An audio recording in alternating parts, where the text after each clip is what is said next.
আমরা অনেকেই মনে করি কথা বলার একটা বিশ্বস্ত মানুষ নেই। তাদের জন্য বলি, শোনো, তাহলে তুমি খুব লাকি মানুষ।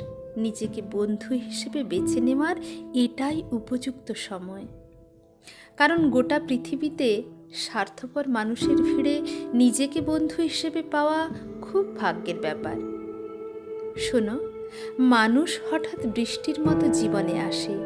কয়েকদিনের অভ্যাসে আমরা প্রিয় থেকে খুব প্রিয় ভেবে নিই তাদের। খুব অনায়াসে মনের কথা, ইচ্ছে বা অন্যের প্রতি অভিযোগ সব কিছু শেয়ার করে ফেলি।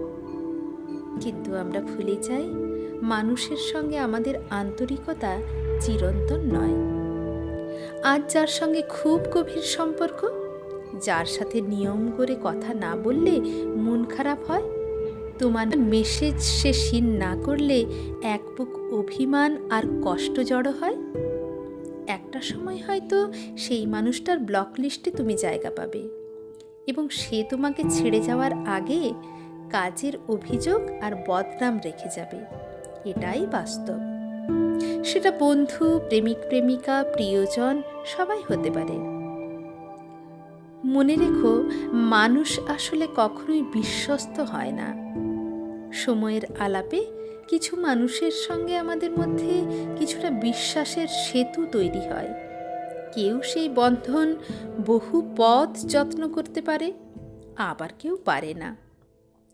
জীবনে মানুষ কম থাকুক, তাতে দুঃখ পেও না। হাতে গোনা কিছু সঠিক মানুষ থাকুক। আসলে মানুষের ভিতরে এবং বাইরে দুটি ভিন্ন মানুষ থাকলে সেই মানুষ বিপজ্জনক। তাই নিজেকে ভালোবাসতে শেখো। নিজেকে বন্ধু হিসেবে পাওয়া সত্যিই সৌভাগ্যের।